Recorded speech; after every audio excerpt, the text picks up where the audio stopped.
Hello and welcome to episode 4 of the Popsicle Games Podcast, a podcast on the love of making and playing video games. This is your host, James, and I'm with my fellow co-founders of the studio, Jed and Eric. Hi. Hello. And for today's topic, it's actually Eric's suggestion. We are going to talk about games that we didn't like at first, but then came back to.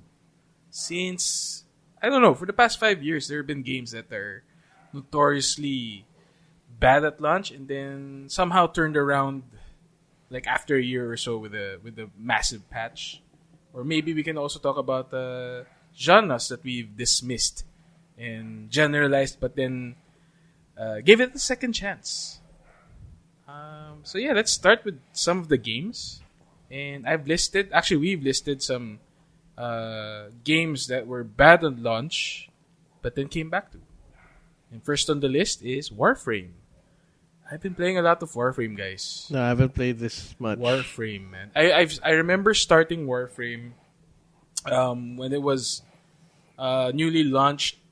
I think it was 4 years ago or 5 years ago. Before I got married, I remember it was like the same month of the month I was gonna get married, and then it launched. And I tried it. It wasn't good.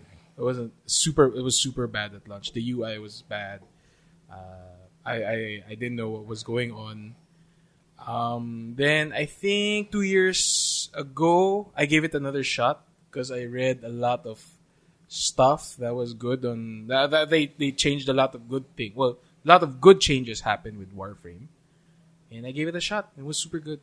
And then I stopped again because I remember we talked about this in the first episode that I kind of dismissed this game. It was too grindy. But now I'm back again. Loving the experience. They changed again quite a lot. And it was super good. Warframe, free to play, coming on the Switch. Did they totally rework the game? How much have they changed? And why was it so bad to begin with? They changed a lot. Well, from launch, first and foremost, they changed a lot of the monetization. The loot drops you get and the way you progress the game. You don't necessarily have to pay anything to advance, or you don't have to pay anything to get a certain warframe or weapon. Everything is available for free if you just grind enough. That was one of the major changes. And the whole new player experience, I think they changed a lot of it. They ease you into the game better now, not like before. You just dump you in, and then you have to figure it out yourself. So you can technically get anything without paying for it? Yes, you only pay for convenience, or if you want to rush things. Basically, like a mobile game. They took a lot of mobile monetization principles and applied it into their game, even to the fact that when you want to build a weapon, you have to gather all the raw materials. Or like 4 or 5 raw materials, and one of the raw materials are super rare, so you just have to grind a bit. Once you get it, you build it, and it takes about 8 to 10 hours real world time to build, and then you just pay with real money if you're in a rush, but you don't really have to. Is it a multiplayer game? Yes, it is. 4-player co-op. Everything can be played. Well, almost everything can be played co-op. But it also has a story mode, a single player campaign. Campaign. There's no. Well, you can play the campaign by yourself, but you can also play with other people. Oh, okay. But the campaign, they say it's a really good story, so that's what I'm trying to achieve or go for right now, is to unveil more of the story. If they're still updating the game even after 4 years, then that must mean that they have quite a large player base. Yes, isn't it? They are. Well, I've watched a documentary on Warframe by NoClip, and they claim that the game is usually in the top 10 concurrent players on Steam. Oh, yeah, for the past few years now. So yeah. And they're having a new update soon that will add like a ship-to-ship combat style gameplay. because you can ride your spaceships and have like three of your friends with you, and then you can board the enemy ships, or you can defend from enemy ships boarding you, and then you get to fight it out in the spaceship. Plus, they also announced that they're porting to the Switch. And yes, they're right? porting it to the Switch. Right now, they have it on the PS4 and the Xbox, and now the Switch. Is it all crossplay? Unfortunately, with the consoles, because they can patch faster on the PC, so you're not able to crossplay, or not even your accounts are not synced in between the other platforms. Okay. That's the thing. So each platform is on its own. Yes, that's what Okay. I understand. Yeah, unfortunately, I'm hoping. I don't know if they can pull it off with the Switch, that you can share your profile with the PC and the Switch, so you can, if you're out and you want to play Warframe, you can use the Switch. Oh, yeah. Hopefully. Anyways, enough of Warframe. I think I've gushed a lot on Warframe, but it's really a good game. If you're having doubts on trying, you should give it a try. Next on the list is Diablo 3. I think Jed is the perfect person to talk about Diablo 3. Yeah, but although I didn't play this much back when it was bad, the transition being, I think it was right when the expansion came out, the Reaper of Souls expansion. Before that expansion came out, Diablo 3 was really an underwhelming experience. Like the story sucked. The loot was totally random, so more often than not, you would get loot drops that weren't even for the character you were playing, like for a different class. Wow. And I think they encouraged people to use the auction house. I think that was one of the pillars of the original design. Like, have this an auction house and a real money auction house, and the drop rates were really low. Like you'd have to grind a lot to get something good, and it wouldn't even necessarily be for your character. So basically, the players were forced. If you want to get good loot quickly, you're forced into the auction house. Yeah, you'd go to the auction house and shell out to equip your character. And eventually, people just realized it was no fun. You would just go on there and look for something to make your character load out better and just buy it and try the next difficulty level and see if it's okay, or if not, you go back to the auction house and look for something else. Wow. Just keep paying. And of course, Blizzard takes a cut out of every transaction. And when you see shell out, Chet, is that real money? Yeah, they have an in-game currency auction house and also a real money auction house. So they're separate. Okay. Yes, yeah, it was separate. Okay. Strange. We had some interesting ideas there, like the money is tied to your Battle.net account, so technically I think you can pay for other services with the money that you make. If you sell stuff in Diablo, for example, you pay for your World of Warcraft subscriptions. Okay. Yeah, so something like that. Okay. So like Eve. Or buy loot boxes. Okay. Yeah. But it was no fun. The loot was crap. Yeah, there's the real money auction house. The story was nonsense. In the end game, well, nothing was going on there. When you finished the game, you had no choice but to select a higher difficulty level and play through the story again. Okay. And no one wanted to play through the story because it was nonsense. Yeah. And they fixed this when they updated with the expansion, the Reaper of Souls expansion. They added another chapter to the story, which was like, the story was nonsense to begin with, so it's like adding more crap to existing crap. But they also added the adventure mode, and they revamped the loot system. So now when you get the drop, it's usually something appropriate for you, and something that you might get some use out of. Okay. But the adventure mode, I think, is the big deal here. They opened up the world. You can go anywhere you want and do different bounties. Okay. And they added so many new activities for you to do. Instead of just running through the story, you can like do bounties, you can do challenge rifts, you can what do they call that?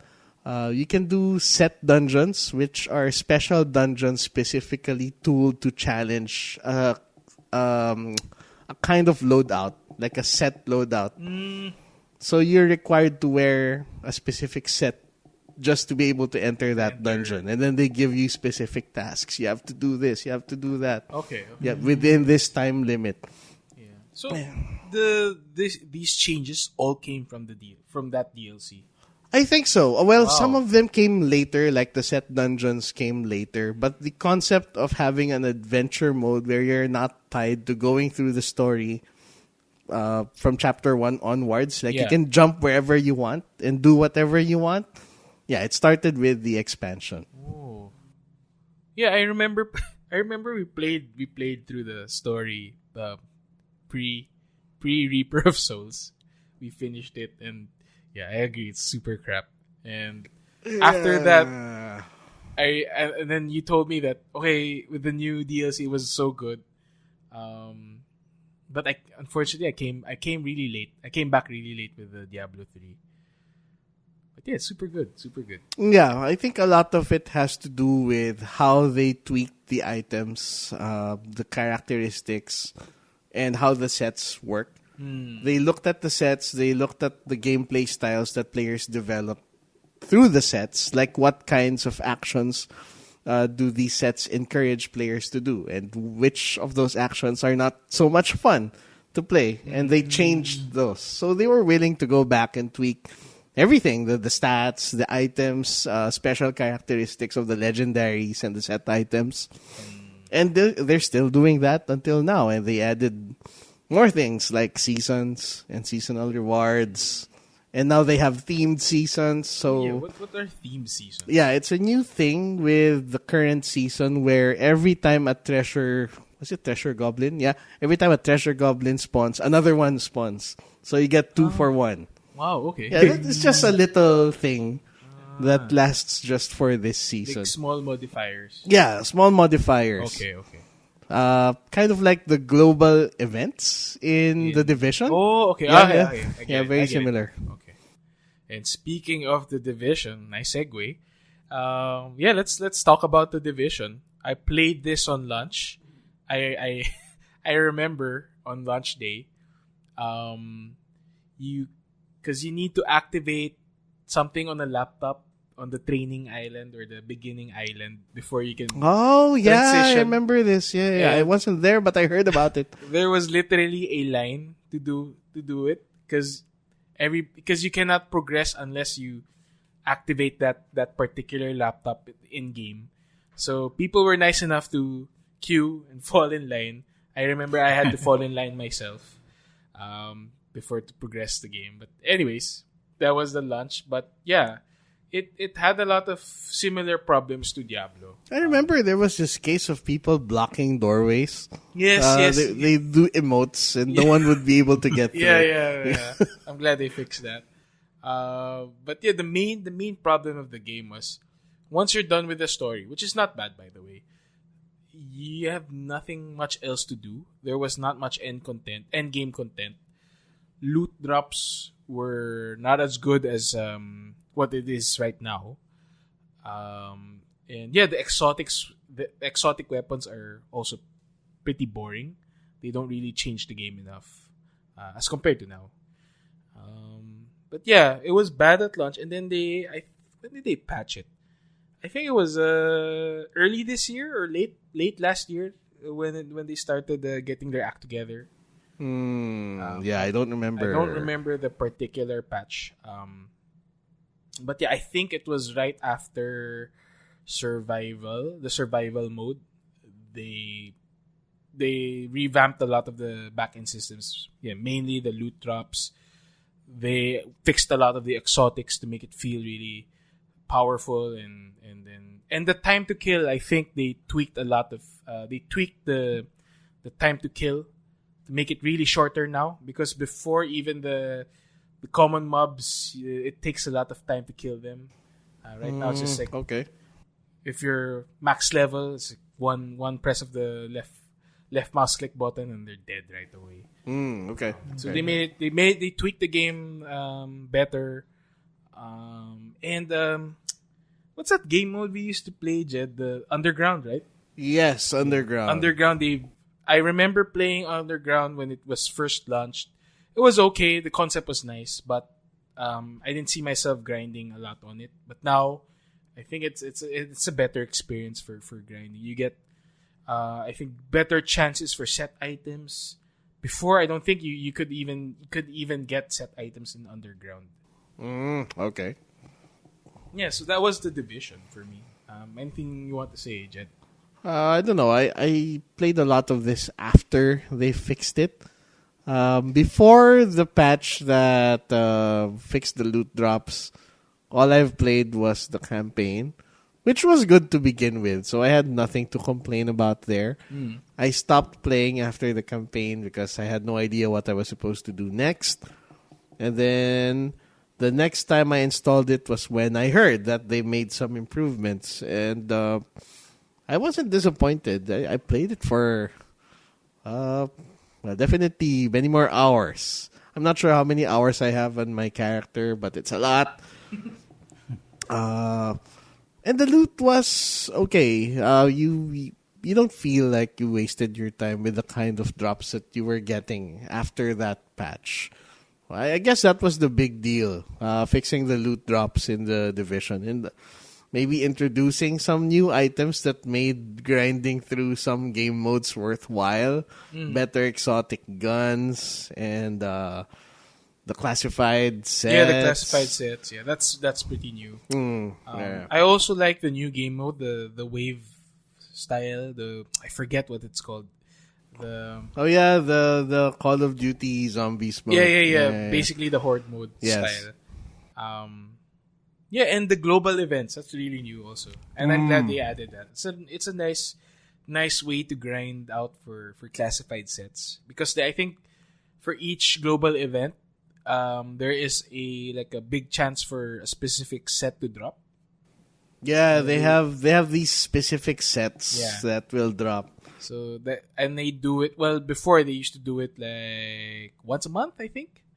Or every other month. I know it's quite off. I remember it was quite often. So yeah, you get better chances to get the sets. And now I also like what they're doing for you to transition to the Division 2, which is coming out next March, I think. Yeah, March. And they have these things called the shields, right? That you can collect. Shields. What were? Oh yeah. Yeah. These little achievement things that you can earn. And then you earn badges that can be worn on the Division 2. Yeah. Cosmetic crap that you can show off in the Division 2. New York armbands, things like that. You get like a hanky with the American flag that sticks out of your jacket. Really? Something like that. Oh, Yeah. okay. It's really weird. I haven't looked at it too much, but yeah, those are nice, interesting things, and I hope Division 2 on launch would be better, or like a better game than it was previously. Because if you look at Destiny, oh my gosh, Destiny 2 basically, or Destiny 2 specifically. But people keep coming back to that. People keep coming back. They play it and then they say it sucks and then they come back to it. Yeah, because it's the core mechanics are really nice. Yeah, we're gonna get back to that discussion, like how the core mechanics. Yeah. Later. All right, moving on. No Man's Sky, the new darling, indie darling. Yeah, I got this and I played it for 2 hours and I still don't know what's going on. Well, definitely better than launch. I played it also on launch. I was swayed by the promises of Mr. Sean Murray. Launched the game on launch, played it for a bit, and then got really disappointed. Specifically on the multiplayer part, I think that's the big issue. Like, he promised multiplayer, but you're not able to do it in game at all. Oh, yeah. I remember the Reddit thread that, like two players were able to meet up for some reason because Sean Murray said that it's close to impossible that you'll be able to see other people because of the like how many quintillion planets that are generated procedurally, and somehow these two guys were able to spawn in the same system, and then they traveled and like agreed to meet into one planet, and I think they did a Twitch stream for it, and they were able to go into the same spot on the planet, and you couldn't see each other. Ha. Yeah, but Sean Murray promised that at launch. Yeah, I guess it was like a case of someone at Hello Games going, "What are the odds?" Yeah, what are And the then, odds? Wow. These are the odds. Someone hit the jackpot. And what else? The planet generation. At first it was nice because of course you go into an alien planet, you don't know what to expect, and then after you're able to craft or like improve your spaceship that you can jump to other planets, it gets pretty boring after like the fourth or fifth planet because they all look alike. Even the animals look alike. The fauna looks alike. Yeah, and then I think I quit after a week, and then the major patch next came out, which everybody loves. Well, most of the people like anyway. And yeah, vastly improved the experience. And to be fair, I stopped playing from launch and never picked it up back again. But after reading, before Next came out, I saw there like 3 big patches before Next, and they added a lot of features like the building, what else? The frigates. Yeah, I think it's been a gradual thing. I think they added the story at some point. They had the story mode. Yeah, the building, then they had land vehicles in there. Yeah. Well executed. I tried playing with some friends and was able to jump into their game, no problem. Get to see them. Everything was working fine. I think if I had to complain, there's like small UI complaints and some QoL stuff. Basically, inventory management could be handled better. Their menu is like a terrible mess right now. But I just read like one of his posts recently, Sean Murray's post recently, and now that they're fixing, they've already, I think, close to finishing polishing up the bugs of the game.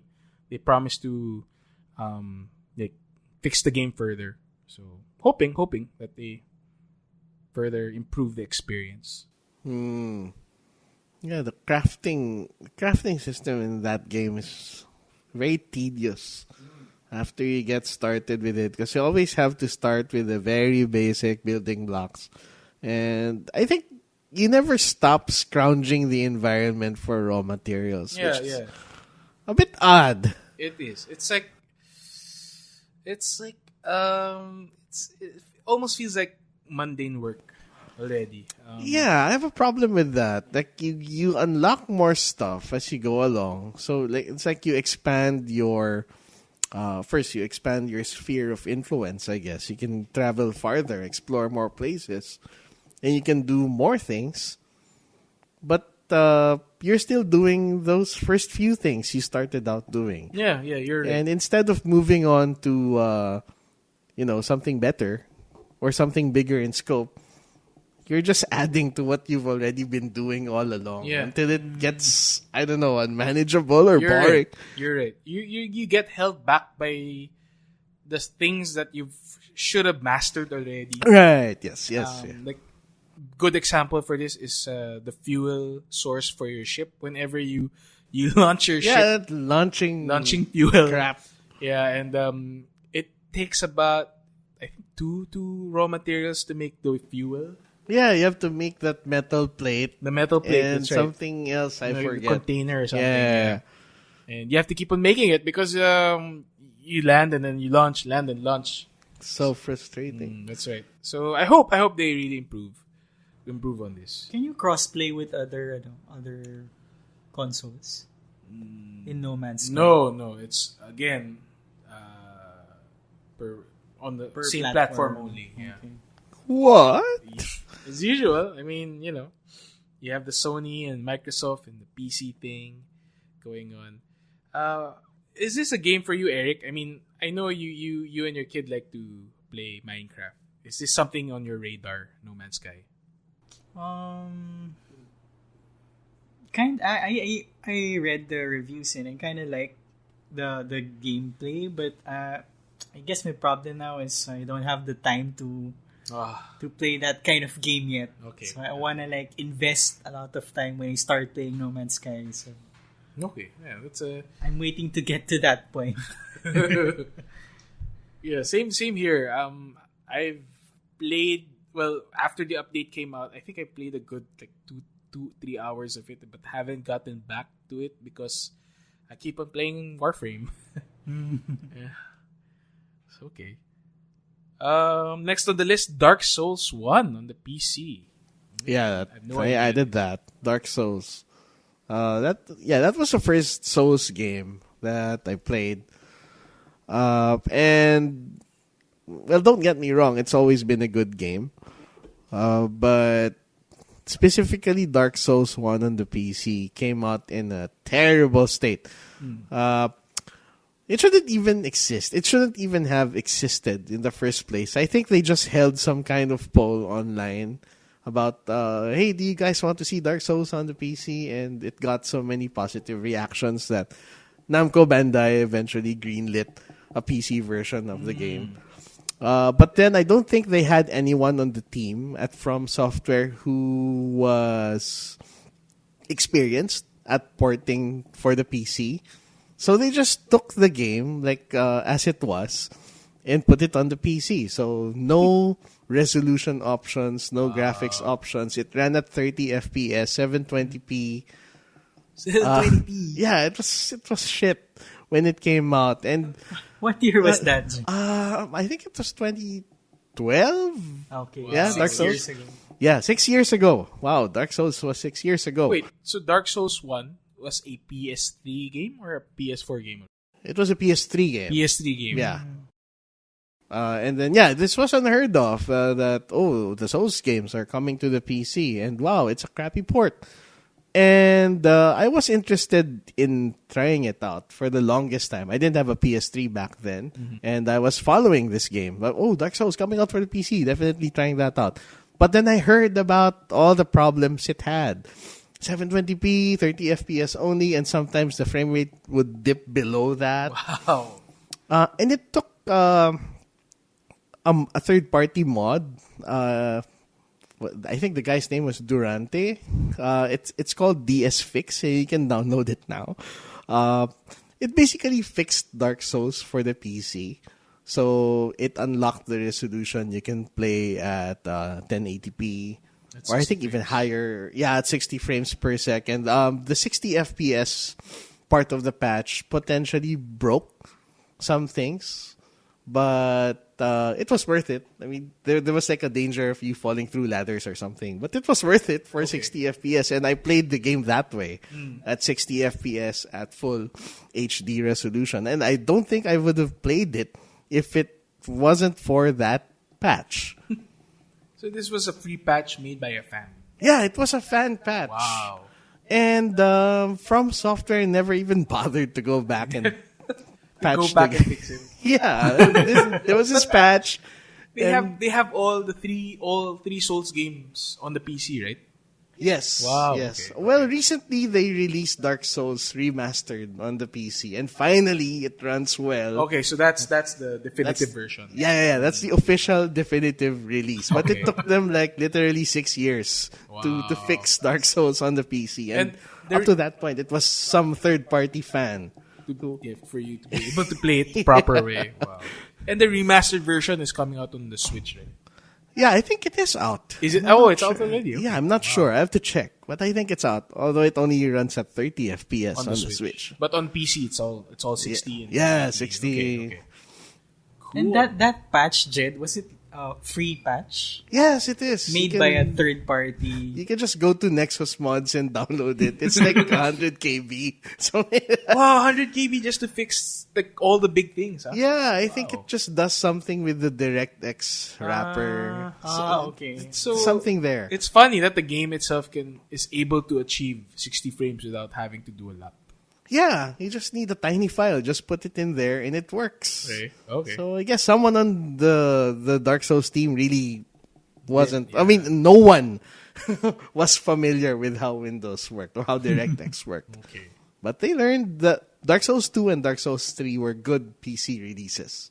So I guess they did their homework before time. their next PC release. That's good for them at least. Yeah. And it's always been a good game. So it's just the technical stuff that was holding back the game originally. Or they probably hired that guy. Oh, yeah, maybe. Who knows? Maybe, yeah, for the port. Okay, moving on. Last on the list is Street Fighter 5. Oh, yeah, Street Fighter. Yeah, this. Notorious on launch. Yes, very notorious on launch. No arcade mode. No story mode. No story mode, that's right. So the game shipped with multiplayer only, basically. Yeah, right? multiplayer only, online multiplayer The first only. version does not have the story mode. No. That came out like, I think 2 or 3 months after release. Okay. So I don't know why they decided to do this. Maybe just so people can keep playing because they had a beta out before the official release date. But yeah, for the longest time, Street Fighter V had really bad reviews when it came out because it was basically half a game. Bare bones. If you didn't want to go online, you couldn't play the game. Like, have fun in training mode. And the price then is just the same as Yeah. the price. It was the same. And on top of that, they had some connection issues earlier. Oh, okay. So, yeah, I mean, there's no saving grace there, except, I guess, it is a good game. Like, it was such a shame that the best way to play this game was to find someone to sit beside you and play offline. yeah. Because online was not perfect, and there's no arcade mode, there's no story mode. And, well, eventually, Capcom fixed all of that. They introduced the story, Yep. the cinematic story, which is like goofy as hell, but it's there. Yeah. Like it's there for people who want the story. Okay. And eventually, they came up with arcade edition. Yeah, that which was earlier this year. Yeah, I that's think right. it was like January this year. Yeah. They changed the colors and added the date for some reason when they Yeah, restart the yeah, match. the date. You get the date when you start the match, and everything is gold. Everything's gold. And yeah, they made it a better game. They added the arcade, and then they went above and beyond and added like 5 different arcade modes. And they made it a free upgrade for people who already owned the game. And I guess on top of that, they kept supporting the game. Not just with new characters, new backgrounds, but with the Capcom Pro Tour. They gave it a lot of visibility on Evo. And yeah, basically the competitive aspect of it got people interested. And yeah, it's a pretty good game now. There's a lot of features. We're up to like 34 characters. Wow, 34. Compared to the original 16. Wow. We have a story mode. We have arcade mode. The online is not still not so good. I still run into lag. Was it a better or like a big improvement from launch? I can't say firsthand. Okay. But that's what people say. Yeah, that they the finally netcode. fixed some things with the netcode. But still, yeah. When I played before, I experienced a little lag. Yeah, there's still lag, especially maybe for us here in this region, maybe. But it's not perfect. But it's still good. And the game itself, like Dark Souls, it was a good game to begin with. It was a good design. The mechanics are good. It's just everything else that was wrapped around it that was missing. Yeah. Street Fighter 5. Give it a chance if you're thinking about it. Yeah, if you haven't tried it yet. Yeah. Sagat just came out. Yeah, they have the new characters. NG, yeah. President G. President G. President G. Which they announced in Evo, which happened a few days during this recording. Okay. All right, so let's move on to some replies we had in social media, because we posted out some questions on the topic actually, and some people replied. First up is Abby, who is also our artist on the studio, and she said that the game that she first, or her pick was Zelda Breath of the Wild. Because I think Persona 5 was nominated for a Game of the Year on one of the video game awards. I forget which one. Yeah, I forget. Like maybe the Game Awards. Yeah, something like that. Yeah. But Breath of the Wild kept on winning. So she ignored Breath of the Wild for the longest time because she was bitter that her pick wasn't chosen. But then, being a huge Persona 5 yeah, being fan. a huge Persona fan, she usually has her Persona 5 wallpaper on her computer. But then I think she got a Switch recently, and now she's loving Breath of the Wild. Oh yeah, she finally experienced Breath of the Wild. Gave it a chance. But at first, me personally, I couldn't get into Breath of the Wild. Maybe this is one of the games that I have to come back to. Yeah, I think it takes a certain mindset to get into Breath of the Wild. Something you need to be you have to be able to explore on your own. Yeah, I think that's the problem. Without any direction. That's the main problem for me. There's not much hand holding on what I need to do next. Yeah, same here. Yeah. No objectives. Just run around, Yeah. look for the next shrine, Yeah. figure out how to get there. And like half the game is figuring out how to get somewhere. Yes, that's right. Like scaling the mountain, it's the puzzle itself, and then when you get up to the mountain, it's really cold, and then you need to like eat food. that warms you up. Yeah. That's right. Those are I guess. And we have Von, who's our developer in the studio. His reply was SimCity, because initially, farming for money or cash was such a hassle, but then he found out there was a cheat, so he came back and played it. So, yeah, I think the kind of way, or this thing that like a cheat, the similar story would be for Doom for me. When I found out like there's the IDDQD, whatever cheats that you can do. I don't think I ever played Doom honestly until I was, I don't know, out of college. Really? Really? So yeah, that was a game for me. Cheating made some cheats can make the game games more fun, like SimCity. SimCity. It's hard balancing your city's revenue. You have to wait for the taxes to. Yeah, you're right.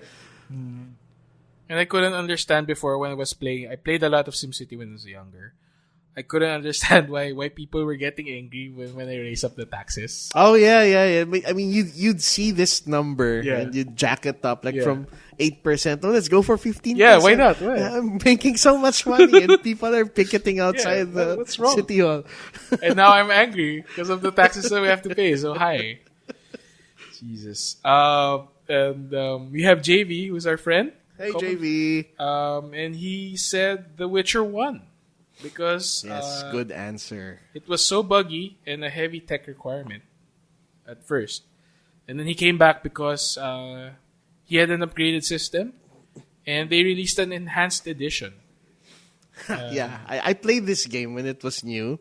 They actually built this game on top of the engine used by BioWare for Neverwinter Nights. You mean the first Witcher? Yeah, the first Witcher. It was built on the Aurora engine. Okay. So it was like they took this Dungeons and Dragons top-down party-based engine and they tried to make a third-person action game with No it. wonder. And it felt really weird. And yeah, JV says something here about loading times. This was really bad. Like the first real area you get to explore is it's like an inn surrounded by a bunch of small houses, like shacks basically. It's like They're like one room shacks. And every time you would enter one of these houses, it would take like 5 minutes to Just load. to load. Yeah, and it's one small room, like with a cabinet, a bed. There was one person there. Maybe they'd be sleeping. So you'd take a look around. Oh, hey, there's nothing to do here, nothing to steal, no one to talk to. So you'd head back out, and you'd wait 5 more minutes for the previous map to load, like the open world map. You'd cross the road, find another shack there, take another 5 minutes. Wow. Repeat that 10 more times. So 1/4 of the game time is basically waiting for it to load. Yeah. Back when it was new. When it came out, was it a console exclusive? Or I think it was a PC exclusive. Yeah. 5 minutes load time for a PC game? Yeah, wow. So, the enhanced edition, it's a totally new engine. It's still the same engine. I think they just figured out how to cache the previous area. So you'd come in and then you can go back out instantly. Kind of like how Skyrim does it. Okay. Yeah. But entering the house would take another 5 minutes. If it's like a new Originally, yeah. Oh, no. But, no, with the enhanced edition. I think they also improved the loading Okay, times. okay. Yeah. So they're still loading. There's still a black screen. Okay. But it's pretty much Faster. instant now. Okay. Yeah. All right, that's good. And our friend from Instagram, Gibbs and Chill. Hello. He has he hosts a podcast on his Twitch channel, or one of his Twitch channels, Gamer Zone TV. I think it's every Friday at 9 p.m. Philippines time, so check it out if you have the time. And his answer is Destiny 2. Oh no, Destiny. I got invited to buy the game when it was released, but I didn't like a $60 game. But he came back because there was a big discount. I think few months ago, they gave a big discount to the game.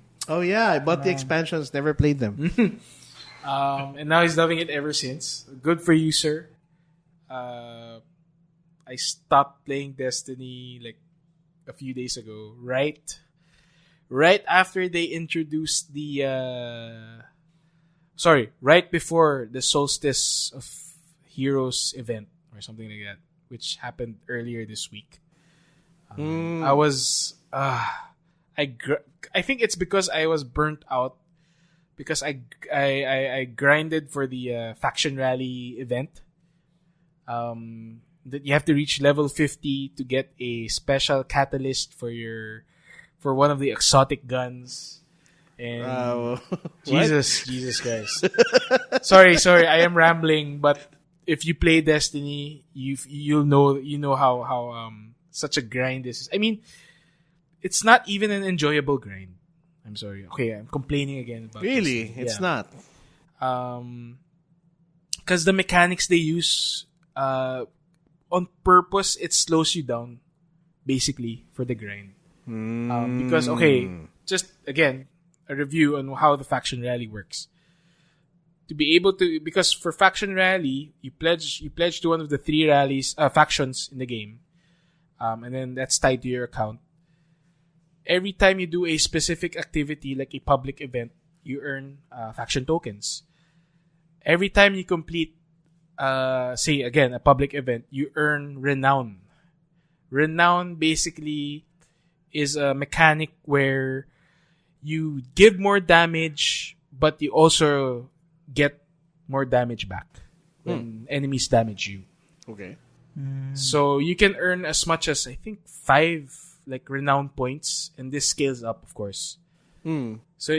So for you, and then if you max out your renown and loot a lost sector it's like a cave or like a small dungeon where you fight a mini boss. At the end, you get like a guaranteed chest where you get about, I think, 10, 11 tokens. But it's really difficult because, Wait, again, you mean you have to jack up your renown to earn the tokens? to maximize the tokens. You earn it either way, but it's like 2 or 3 if you don't So have. you get more. Yes, you get more okay, basically. okay. But it gets really difficult because of the renown. Like you absorb more damage, so you have to play carefully, and you can't just rush in. That at the first few rounds, that's nice, but after doing it for the 20th time, 30th time, it starts to get really really boring because you just have to do it over and over again. Some people have multiple characters for you to earn the tokens faster, but I only had one character. So I was pretty much burnt out with that. Huh. Okay. Yeah. So sorry for the long ass rant, but So Gibbs and Chill might have rightly felt that this was not a $60 game. yeah, maybe. Yeah, I think that's why. Anyway. I think one of the reasons why I'm quite disappointed is because I paid $100 for the game. What? Because you had the expansion. I pre-ordered the game with the digital deluxe Ah. edition that okay. comes with like some unique weapon which I haven't had yet. Okay. Okay. Okay, well, if you wanna compute the ROI for the time spent on the game, I think it's worth it definitely. But experience is another thing. The enjoyment that I got, it's a different story. Yeah, I spent 10 hours being annoyed. Yeah, basically, it came to a point. I remember, like, okay, I was grinding for faction rallies, and then I said, "Sheesh, like my second run, I'm just gonna play Euro Truck instead because it's more engaging." Then this faction, I get more enjoyment out of parking my trailer in reverse. yeah, and driving for up to no end. It's more fun. I don't know, but Forsaken, the newest DLC is coming on September, and supposedly they're fixing a lot of the basic systems. I'm looking forward to that. That I would definitely come back for Forsaken. But again, I have to shell out money. That's not part of the season pass that I bought. Oh, wow. Okay. I think it's another $60, something like that. Ooh. And then if you want the season pass, you can buy it for $90 or $70. I forget. But definitely, I'm not going to spend $100 again on a game. You can just wait for the massive discount. Yeah, maybe. Wait for the massive I discount. wonder how much Gibbs got the game.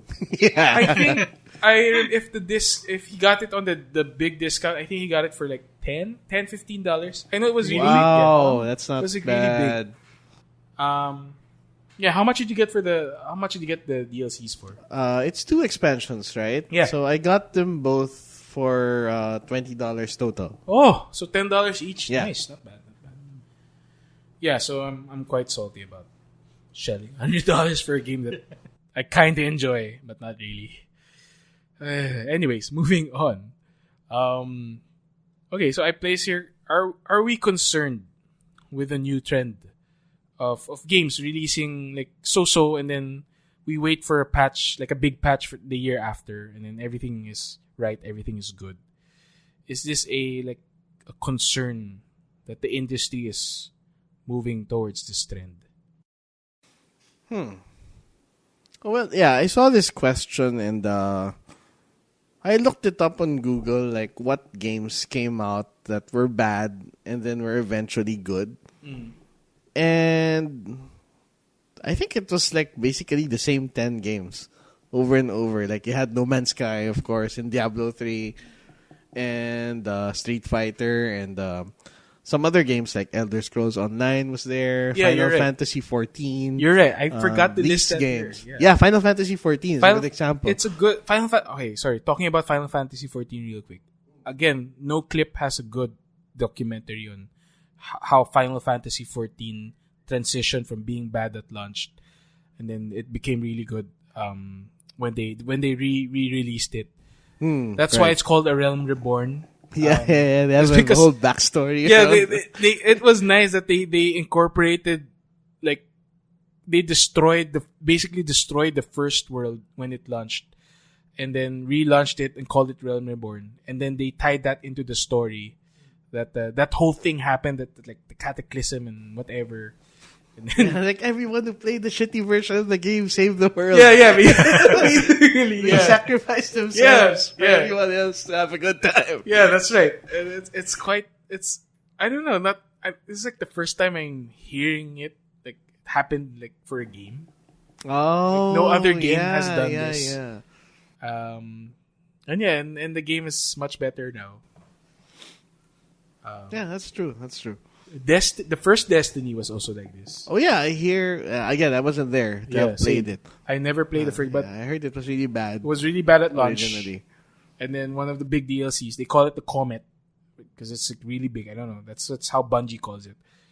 Their Comet was the Taken King, and then after the Taken King, it became much better, the game. So they're expecting Forsaken will be their Comet for Destiny 2, which will pretty much save the game. Yeah, that would be nice. Anyways, you were saying, sorry. Yeah, so it's the same games. So I guess it's not as widespread yet as we might have feared. Like you can count these games on both of your hands. So it's not common practice. I wouldn't say. Okay. It's common practice yet. Usually you'd get the game and you'd know right away if it was good or not. In some cases, maybe it's like I have to ask, like, is it really a problem of bad or misguided game design? Or in the case of games like No Man's Sky, is it a problem of managing expectations? Have they conditioned people to expect too much from games? Well, I guess there was the whole lying thing about the multiplayer. But besides that... Yeah, I think the problem lies both on the consumers and the developers. Like, again, the managing the expectations for No Man's Sky. I would partly put the blame on Sean Murray, of course. He says all these things on public TV. Yeah. And then, of course, as consumers or as the players, we're expecting that those things are going to be in the game. Because the developer said so. Yeah. But then again, as players, we tend to take the message, like we understand the message in a different light. I guess. Like we have this version of it in our heads. Yeah. That's right. And then when the game comes out, oh, what's this shit? This is not the thing that I... what's this shit? It's not the game that I envisioned in my beautiful mind. Yes. Yeah, that's true. That's true. Which I think Star Citizen is... Oh yeah, no, that's something else. Deserves an episode on its own. Yeah, we have to Star talk Citizen. about that. Star Citizen. But it's good. I mean, from your research, Jed, that not a lot of games are following this trend. Yeah, I don't think so. I think it's these really big games or ambitious games, and I think it could be a case of balancing, development time with development costs. How much time do we have to spend? How much money do we have to spend to make a good game? And what level of quality is good enough for us to be able to sell this game? Yeah. And they just rush it out. Yeah, and I think developers should just basically be honest on what the first iteration of the game will be.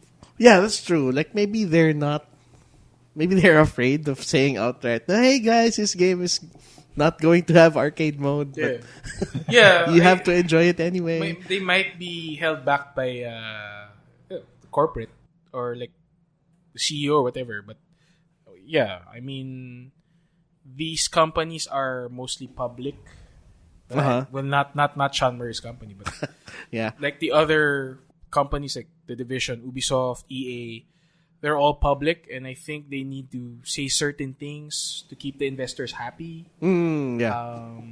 As long as the game sells a lot on launch, that's okay. And then they'll just handle the repercussions afterwards. Maybe that's the way they're thinking about it. That's true. That could be how they approach it. Just hit the targets for launch week, and then decide how much resources to divert towards making it better afterwards. Yeah, Ubisoft, the master of it was okay, but now it's better. That's better. Yeah. I guess this is more like how early access works. It's one way for game companies to validate their games and then patch it later on based from the players' feedback. Yeah. And as far as the consumers are concerned, I think this is actually a huge advantage for us as consumers because games can be patched now as compared to like 20 years ago. Yes. When Yeah, you, bad when you play a games, bad yeah. game, it's bad It's forever. Forever bad. Yeah. There's like a Miyamoto quote about that. Yeah. And as consumers, I think we should also look at the developers who are releasing these games. Similar to like how we buy products, we go for the trusted brands. Yes. So you know that you get after sale support, Yeah. patches. Yeah. You're right. Yeah, that's true. Yeah. We associate some brands with that sort of thing, like Blizzard. That's Yeah. right. That's Yeah, right. if you get the Blizzard game, you can be assured that like for the next 2 years, you're gonna get free content Yes. You're for right. sure. And like to what James mentioned a while ago about Warframe. Mm. It's been 4 years and they're still adding more stuff to the game. Right. Yeah. I don't think they would have done that if they didn't have that initial sales Yeah. to sustain them. So yeah, that's Yeah. what kept it going. Yeah, kept yes. it going. Yeah, you wouldn't buy a game from Peter Molyneux again. The original one. Not gonna say. But James, you brought up something earlier about Destiny 2, about how the core mechanics keep you playing or kept you playing. Yeah. And I thought about all of these games, and I think that's something that they all share to some degree. That in spite of being bad at launch, these games all had like at least one thing that they did very well, exceptionally well. Destiny 2 played well. I mean, the gunplay Yeah, the gunplay. feels good. No Man's Sky had the scope. You had nothing to do, but the technology was there. You can and the seamless transitions, taking off, going to space, flying into a space station, all seamless, no loading. Street Fighter has always been a good game. The mechanics were solid. There just weren't any features to support those mechanics. And I think that's something that they need to be able to sustain the game. There has to be something there that's good. You can't start with Yeah. everything mediocre and hope to turn it into something, exceptional. If it's bad in the beginning, it's bad forever. Yeah, at least find something in there. Yeah, you're right. Yeah, I mean, same could be said with one of our games that we have. Right. Now that we have identified one of the games one of their word games are doing well, and then you divert more attention to it and steadily build it up, Yeah, that's true. because it doesn't make sense if you release a product which isn't good in the first place, and then you divert more time to. I mean, you put in more time, adding more features. It's still going to be bad. I mean, the underlying mechanics are bad. Yeah, absolutely. Yeah, that's a good observation. Okay, so enough of specific games. Maybe we can talk about some genres that we've written off initially and then eventually came back to. Yeah, I see here fighting Yeah, games. fighting games. I've written off fighting games because I kept on losing. When I stopped playing fighting games, I think when we last played Street Fighter 3.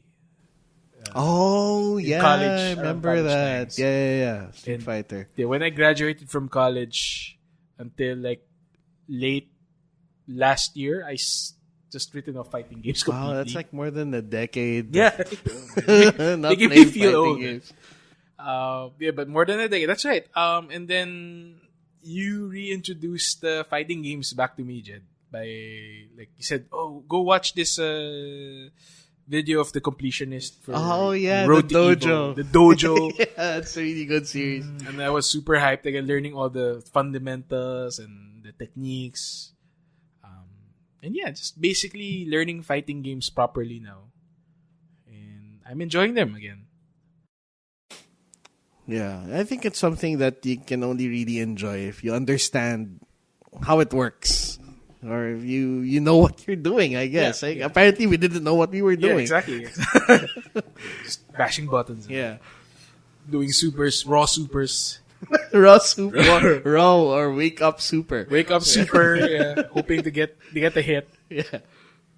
Another genre for me was racing sims. My height or my height of the career for racing sims was, I think, Gran Turismo 2 on the PlayStation. Wow. First PlayStation.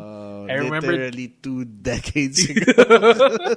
I still remember doing like a 50 lap race, something like that. I know it took about 2 hours to complete. 2 hours. 2 hours, I think. Racing? 2 hours racing. I remember I had to take a break in between because I just had to pause the game and like, okay, take a break because I know I was playing like 1 or 2 a.m. very early in the morning. It was in high school, so I had the stamina still.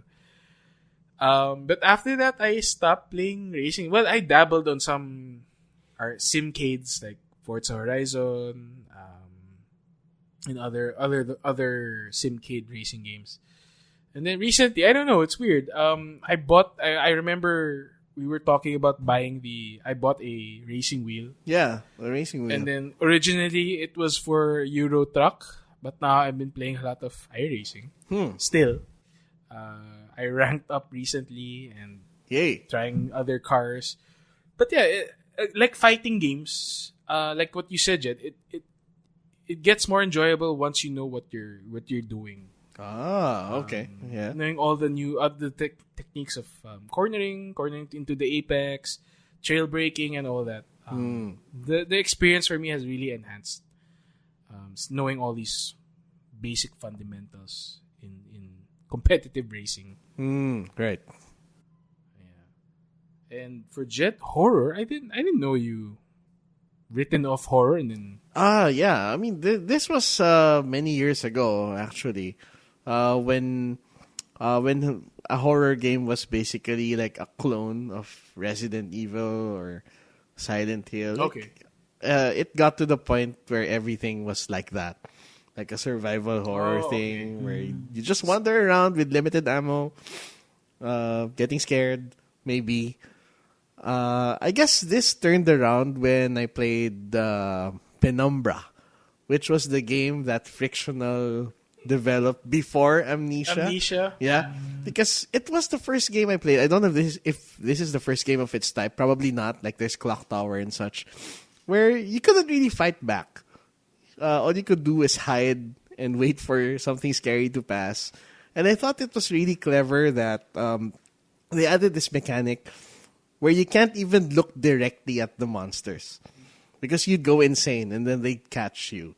And it made the experience itself, scarier because you can't really see what was going on. Like if you hear something passing by, you'd have to crouch in a corner and just stare at the dark piece of. Wow. So you have to use your imagination. Yeah, exactly. Yeah, it forced you to use your imagination. And from that point, especially after Amnesia came out, there have been a lot of similar games. Games in that vein, like walking simulators that scare you somehow. And I think that was the point where I started appreciating that sort of experience again. Penumbra, and then, well, this is a bit unrelated, but Dead Space came out after that, and I got into that as well. The experience is just, I think they found what makes a good horror game, which is like basically taking away, making you feel powerless. Yeah, makes it scarier. Yeah. Okay. All the while, I thought you did not like horror games, and then for some reason you like horror games. Oh, it was the saturation of the it just survival got horror. Samey. Yeah. I'll never play a horror game in my life. No way.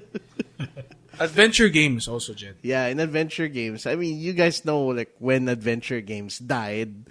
Like when did it die? Probably after the Dig? Yeah, I mean, if anyone remembers the Dig at all. Like after 2000, I don't think there have been any notable adventure games. Not really. The Longest Journey was out like late 90s and then nothing. And only recently have we been seeing a lot of story-driven games. I want to focus particularly on visual novels, like Phoenix Wright and Danganronpa. Yeah. And even games like To the Moon, that were very story focused as opposed to like action or something gameplay related.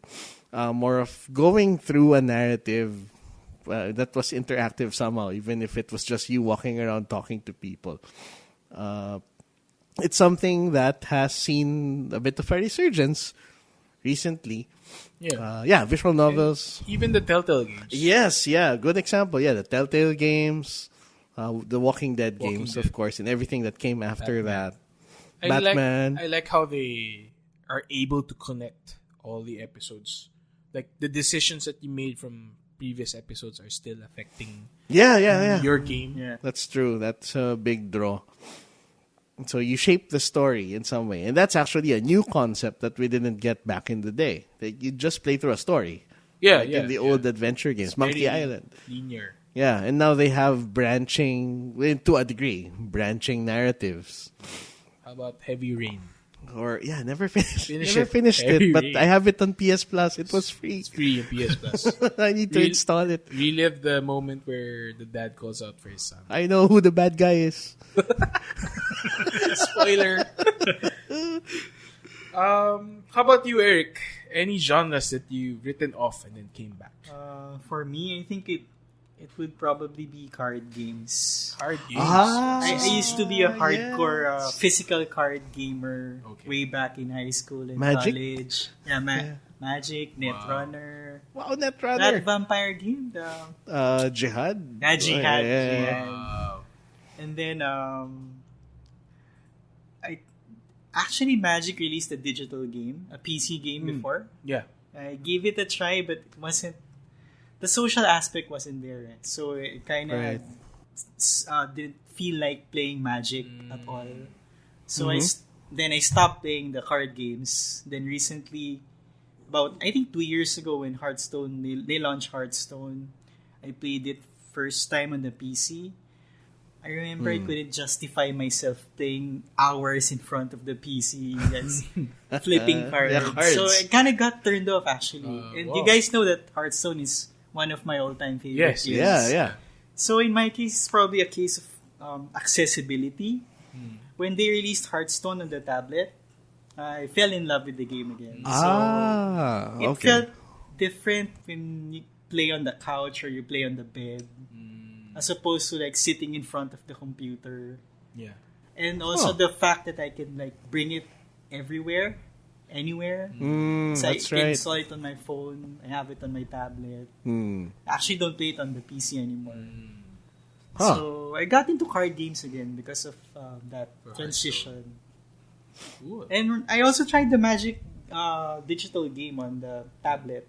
The Yeah, new one? iOS and Android. Is it good? It's good. It's good. Ooh. I just don't think I can spend that much Ah. anymore on cards. So they sell you booster packs? Yes, Like, exactly. how- How Just the like same real business model as the physical card Okay. games.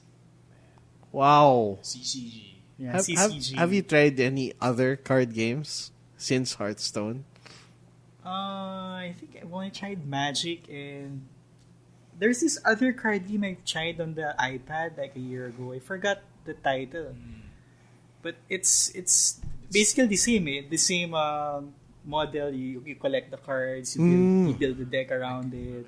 Yeah, to be honest, every every digital card game is Hearthstone. Yeah. With different The thing content. with card games is it takes a lot of investment in terms of not just time but money also. Right. So Would you say Gwent is similar to Ah, Hearthstone? Gwent. It's different. Gwent is actually a nice game. I actually heard that from Jed. Yeah. Then I gave it a try and I actually got addicted. Okay. But I'm still waiting for the tablet version. Oh, they don't have a They tablet don't have version. that yet. Okay. They just have it on the PC. Yeah, I think Gwent is a very unique take on card games because it's nothing like Hearthstone or Magic. Yeah, It's very different. Yeah. From the way, like, I tried it a bit, and yeah, it's a lot different from Hearthstone. Okay. Any other genres, Eric? That's it for me. That's it. Okay. Any parting words, guys, before we end out the show? Our show ritual. Look up that Miyamoto quote. It's like a delayed game is eventually good, but the bad game is bad forever. Yeah, something like that. All right, okay. I guess that's a good way of ending the show. All right, and that's it for episode 4. If you have any questions, comments, or violent reactions, please email them at hello@popsiclegames.com. Check out our website and try our games at popsiclegames.com. We are on Twitter and Instagram at popsiclegames. Like us on Facebook, facebook.com/popsiclegames. And please, don't forget to leave a review or whatever, or subscribe or follow on whatever platform you're listening from. That's gonna help the show a lot. And I guess that's it. Bye-bye, and see you next time. Bye. Bye.